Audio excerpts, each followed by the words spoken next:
Very good evening. My name is Makarand. माझे नाव मकरंद आहे.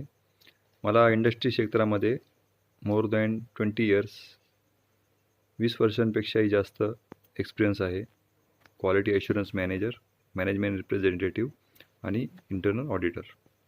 मी एक्सटर्नलीसुद्धा बऱ्याच कंपन्यांचं ISO आणि IITF इम्प्लिमेंटेशन करून दिलेलं आहे. त्याच्यानंतर ISO आणि IITFचं सर्व्हेलन्स ऑडिट्सचं इम्प्लिमेंटेशन, प्रिपरेशन आणि ऑडिट फेसिंगमध्ये निघालेल्या नॉन कन्फर्मिटीजचं रिझोल्युशन करण्यास मदत केलेली आहे. माझ्या या प्रदीर्घ अनुभवामध्ये मी जास्त करून CNC precision machine auto components, sheet metal automotive components, fabricated automotive sub assemblies, special purpose machines, aluminium extrusion, printed circuit boards या सर्व आणि इतरही बऱ्याच क्षेत्रातील कंपन्यांमध्ये काम केलेल्याचा अनुभव आहे. आजच्या व्हिडिओमध्ये मी तुम्हाला ISOतला बेसिक सुरुवातीचे क्लॉजेस या संदर्भात माहिती देणार आहे. ISOमध्ये पहिले 3 जे क्लॉजेस आहेत ते इन्फॉर्मेटिव्ह आहेत, जनरल, म्हणजे ते फक्त माहिती देण्यासाठीचे क्लॉजेस आहेत. त्यामध्ये ISO गरजेचं काय आहे, ISOचे फायदे काय आहेत, ISOचे प्रिन्सिपल्स काय आहेत याच्याबद्दल विवेचन केलेलं आहे. ISOमध्ये सुरुवातीचा ज्याच्यावर आपल्याला इम्प्लिमेंटेशन करावं लागतं तो सुरुवातीचा क्लॉज म्हणजे clause number 4, context of the organisation. या कंटेक्स्ट ऑफ द ऑर्गनायझेशनमध्ये सुद्धा 2 ते 3 सब क्लॉजेस आहेत. या सब क्लॉजेसमध्ये आपण आज काय दिलेलं आहे, हे काय महत्त्वाचे आहेत आणि या क्लॉजेसचं मागणी काय आहे याच्याबद्दल विवेचन करणार आहे. तरी मी तुम्हाला सोप्या शब्दात सांगतो, क्लॉजची पूर्ण डेफिनेशन किंवा क्लॉजमध्ये काय रिक्वायरमेंट दिलेली आहे याच्यापेक्षाही आपण त्या क्लॉजचा प्रॅक्टिकल उपयोग काय आहे, कंपनीच्या दैनंदिन कामकाजामध्ये त्याचा काय उपयोग आहे ते जर न अवलंबून केले तर त्याच्यामध्ये काय त्रुटी निर्माण येऊ शकतात, कुठले नुकसान होऊ शकते, कुठले प्रॉब्लेम्स येऊ शकतात त्याच्याबद्दल आपण जाणून घेऊयात. म्हणजे एखाद्या प्रश्नाची डेफिनेशन किंवा एखाद्या कन्सेप्टची डेफिनेशन आणि त्याची संज्ञा न समजता डायरेक्ट त्याचा जीवनाशी निगडीत, कंपनीशी निगडीत, दैनंदिन व्यवहाराशी निगडीत उपयोग काय आणि ते न केल्याने तोटा काय हेच जर समजून घेतले तर कन्सेप्ट जास्त प्रमाणात लक्षात राहील, मदत होईल. आणि अशाच प्रकारे संपूर्ण मराठीमधून हा कन्सेप्ट मी समजून सांगतो. तर ISO 9001 2015 हे जे स्टँडर्ड आहे, या स्टँडर्डचं जे व्हर्जन आहे ते 2015 आहे आणि 9001 ही सिरीज आहे. आता 2015 म्हणजे या 2015 साली हे 9001 अपग्रेड झालेलं आहे. त्याच्या आधी 2008 सालचं स्टँडर्ड चालू होतं. 2008 सालच्या स्टँडर्डनंतर 2015 हे स्टँडर्ड आपल्याकडे आलेलं आहे आणि त्याच्यामध्ये बरेचसे क्लॉजेस हे ॲडिशनल क्लॉजेसमधून दिलेले आहेत. तसाच हा क्लॉज जो आहे कंटेक्स्ट ऑफ द ऑर्गनायझेशन हा नवीन क्लॉज आहे. त्या क्लॉजचं नंबर आहे 4 नंबर. या क्लॉजमध्ये सगळ्यात पहिल्यांदा तर आपल्याला आपल्या कंपनीशी निगडीत असलेले इंटरेस्टेड पार्टीज. आता इंटरेस्टेड पार्टीज म्हणजे तुम्हाला प्रश्न पडेल, बाबा ही इंटरेस्टेड पार्टी म्हणजे नेमकी काय? तर हे पूर्वीसारखंच आहे. इंटरेस्टेड पार्टी फक्त यांनी शब्द इथं बदललेला आहे. पूर्वी आपण सप्लायर हा शब्द वापरायचो, कस्टमर हा शब्द वापरायचो, एम्प्लॉई हा शब्द वापरायचो. याच प्रकारे आता सप्लायरला सप्लायर न म्हणता सर्व्हिस प्रोव्हायडर आणि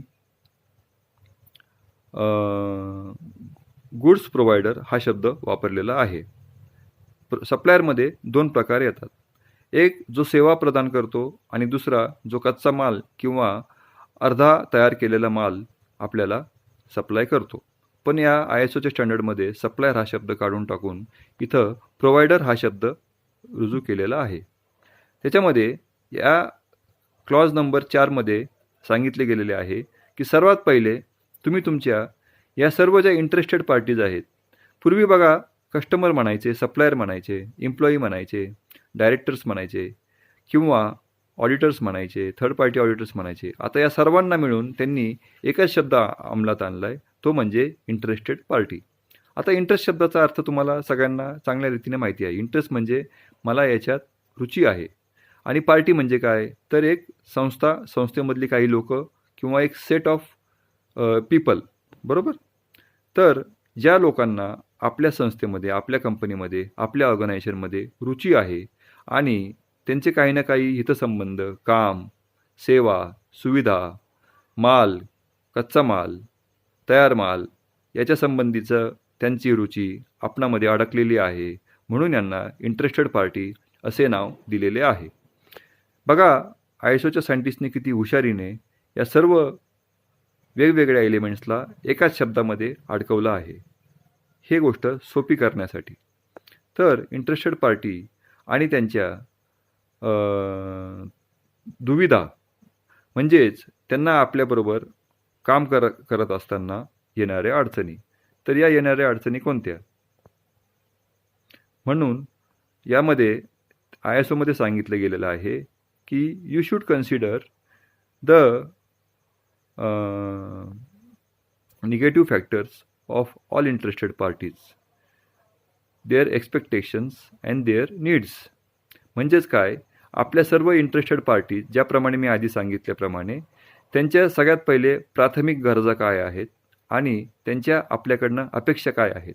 उदाहरणार्थ, एखादा सप्लायर, ज्याला आपण आता प्रोव्हायडर म्हणणार आहोत, तो सर्व्हिस प्रोव्हायडर असेल किंवा कच्च्या मालाचा प्रोव्हायडर असेल. तर ह्या प्रोव्हायडरची सगळ्यात पहिल्यांदा आपल्याकडनं गरज काय आहे, आपण त्याला काय द्यायला पाहिजे. तर उदाहरणार्थ, एखाद्या कंपनीमध्ये आपण ऑटोमोटिव्ह कॉम्पोनंट बनवत असू आणि त्याच्याबद्दलचा कच्चा माल, for example rod, steel rod आपण एखाद्या सप्लायरकडनं घेत असू. तर त्या स्टील रॉडच्या या प्रोव्हायडरला सर्वात पहिले आपण त्याच्या गरज काय आहे की त्याला गरज हे सर्व आपण नोंद केलेलं पाहिजे. त्याला सगळ्यात मुख्य काय पाहिजे की बाजारभाव. त्याला योग्य बाजारभाव मिळाला पाहिजे त्याच्या कच्च्या मालाचा. जो मार्केटमध्ये रेट चालू आहे त्याला नुकसान न होता त्याला चांगला बाजारभाव मिळाला पाहिजे. दुसरं म्हणजे त्याला डिलेव्हरीच्या तारखा किंवा डिलेव्हरीचे ऑर्डरच्या वेळा त्याला आधी कम्युनिकेट चांगल्या प्रकारे झाल्या पाहिजे. म्हणजे तोही मार्केटमधून तो जिथून माल आणतो तिथून चांगल्या पद्धतीने माल तो निवडून आणू शकतो आणि त्याच्या वेळेत आणि आपल्या ठरलेल्या वेळेत आपल्याला प्रदान करू शकतो. दुसरी गोष्ट म्हणजे त्याला आपल्याकडनं मालाचे संपूर्ण विवेचन पाहिजे आहे. उदाहरणार्थ, आपल्याला आता कच्चा माल स्टील रॉड पाहिजे आहे, तर त्यामध्ये स्टील रॉडमध्ये त्याचं काय स्ट्रेंथ, केमिकल पर्सेंटेज, तो कुठल्या ग्रेडचा आहे, कसा पाहिजे, किती लेंथमध्ये पाहिजे, कुठल्या आउटर डायमीटरचा पाहिजे, हे सर्व विवेचन आपण त्याला दिले पाहिजे. ह्या झाल्या या आपल्या प्रोव्हायडरच्या सर्व आपल्याकडे असलेल्या अपेक्षा. आता गरजा. आता त्याच्याही पुढं जाऊन, गरजेच्या पुढं जाऊन जी गोष्ट असते ती म्हणजे असती अपेक्षा, जी आपल्याला माहिती नसू शकते किंवा असू शकते, पण ती गरजेच्याही पुढं जाऊन तिला म्हणतात ती अपेक्षा. आता याला अपेक्षा काय आहे की बाबा मला या आपल्या ऑर्गनायझेशनकडून नेहमीच बिझनेस मिळावा, यांनी मला नेहमीच ऑर्डर द्यावी आणि माझ्या व्यतिरिक्त दुसऱ्या कुठल्याही प्रोव्हायडरला यांनी ऑर्डर देऊ नये. यांच्या या कंपनीतला जो काही माल आहे तो यांनी मलाच दिला पाहिजे, अशी त्याची मानसिक अपेक्षा असू शकते. हा मानवीय स्वभाव आहे. म्हणून आपल्या संस्थेने त्याच्या अपेक्षा काय आहेत त्याही नोंद केलेल्या पाहिजेत. प्रत्येक माणसाला वाटते की आपल्या कंपनीची भरभराट व्हावी, आपल्या कंपनीला खूप ऑर्डर मिळाव्या, आपल्या कंपनीची क्वालिटी चांगली असावी, आपली कंपनीने खूप प्रगती करावी. म्हणून त्याच मानवी स्वभावाच्या दृष्टिकोनातून याही सप्लायरला किंवा या प्रोव्हायडरला असेच वाटत असते. म्हणून आपण त्याच्या अपेक्षा काय आहेत याचेसुद्धा विवेचन केले पाहिजे. गरज पडल्यास त्याच्या अपेक्षा आणि त्याच्या गरजा हे त्याला कम्युनिकेशन करून, त्याला विचारून आपण त्याचे अधिक सखोल विवेचन करून आपल्याकडं ते व्यवस्थित फॉर्मॅटमध्ये लिहून घेतले पाहिजेत. यालाच म्हणतात आयएसओच्या कंटेक्स्टमधले क्लॉजमधील needs and expectations of interested parties. तर ही needs and expectations of interested parties तुम्ही चांगल्या प्रकारे जर नमूद केली तर यामध्ये होणारे घोटाळे, घोळ, गैरसमज, असमंजसपणा सर्व काही निघून जाऊन सर्व गोष्टी आधीच प्रोडक्शन सुरू करण्याआधी, कुठलेही सॅम्पल नवीन डेव्हलप करण्याआधी, बनवण्याआधी या सर्व जर त्रुटी निघून गेल्या आणि सामंजस्यप्रमाणे सर्व ज्या गोष्टी कागदावर आल्या तर पुढील होणारे जे काही गैरसमज, अपवाद वगळता येतील आणि सुस्थितीत सक्षमपणे कामकाज चालेल आणि दोन्ही पार्टीमध्ये आनंदाचे, समाधानाचे वातावरण तयार होईल. त्याच्यामुळे आपले जे प्रोव्हायडर्स आहेत ते सुद्धा खुश राहतील आणि आपल्या कंपनीला योग्य किमतीमध्ये चांगल्या क्वालिटीचा कच्चा माल किंवा अर्धा फिनिश झालेला माल मिळाला म्हणून आपल्या संस्थेचंही उत्तरोत्तर प्रगती होईल आणि आपल्याही लोकांना जास्त इन्स्पेक्शनचे काम किंवा माल आल्यानंतर रिजेक्ट होणे, तो परत पाठवणे, प्रोव्हायडरला कम्युनिकेशन करणे, त्याच्याशी वादविवाद होणे या गोष्टी टाळण्यास खूप जास्त मदत होईल किंवा या गोष्टी होणारच नाहीत. म्हणून आपलेही कामकाज खूप सुरळीत चालेल. आपल्या आणि सप्लायरचे, प्रोव्हायडरचे संबंध चांगले जोपासले जातील. म्हणून हे needs and expectations of interested party का गरजेचे आहे, तर हा क्लॉज 4 नंबरच्या क्लॉजमध्ये मी तुम्हाला डायरेक्ट त्याचं उदाहरणादेखत तपशील सांगितलेला आहे. हा नुसता कागद भरण्यासाठीचा नाही, तर याचा दरवर्षी दर 6 महिन्याला आपल्या गरजेप्रमाणे, आपल्या असलेल्या रिस्कप्रमाणे आपण त्याचा रिव्ह्यू केला पाहिजे आणि गरज असल्यास त्याला अपडेट केलं पाहिजे. त्यातील जुन्या गोष्टी ज्या कालखंडाप्रमाणे, आताच्या काळाप्रमाणे गरजेच्या नाही आहेत, जर आपल्याला असे वाटले तर त्या वगळण्यात आल्या पाहिजेत आणि आपल्याला असे वाटले की कालगणनेप्रमाणे, आत्ताच्या काळाप्रमाणे त्यात काही नवीन गोष्टी टाकल्या पाहिजेत, तर त्या आपण त्या प्रोव्हायडरशी व्यवस्थितपणे बोलून, संभाषण करून त्याच्यात टाकल्या पाहिजेत. यालाच म्हणतात needs and expectations of interested party, ISO 9001/2015 मधील क्लॉज नंबर 4 यातील एक टप्पा, यातील एक सब क्लॉज. म्हणून या व्हिडिओला तुम्ही लाईक करा, पहा आणि जास्तीत जास्त शेअर करा आपल्या सहकाऱ्यांना, आपल्या मित्रांना, आपल्या कलिग्जला, आपल्या संस्थेमध्ये. आणि माझा मोबाईल नंबर व्हॉट्सअप 90 21 80 22 11 9021802211 हा तुमच्याकडं नोंद करून ठेवा.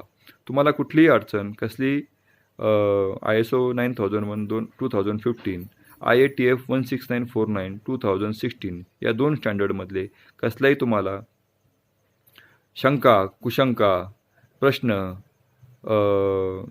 न समजलेला भाग असेल तर तुम्ही मला या क्रमांकावर व्हॉट्सअपमध्ये मेसेज करू शकता.